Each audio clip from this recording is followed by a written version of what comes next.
मध्य प्रदेश की सरकार ने जो एक्शन लिया उसमें जो कंपनियों के कप सिरप से वहां पर जो ये बच्चों की डेथ हुई उसमें 2 कंपनियां,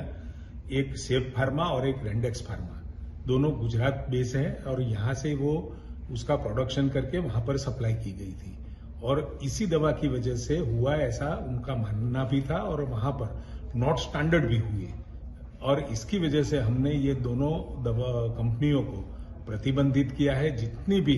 वो ये कप सिरप बनाती है या कोई दूसरी भी दवाई बनाती है तो उनको प्रतिबंधित किया है, उसको प्रोडक्शन करने के लिए मना भी कर दिया है।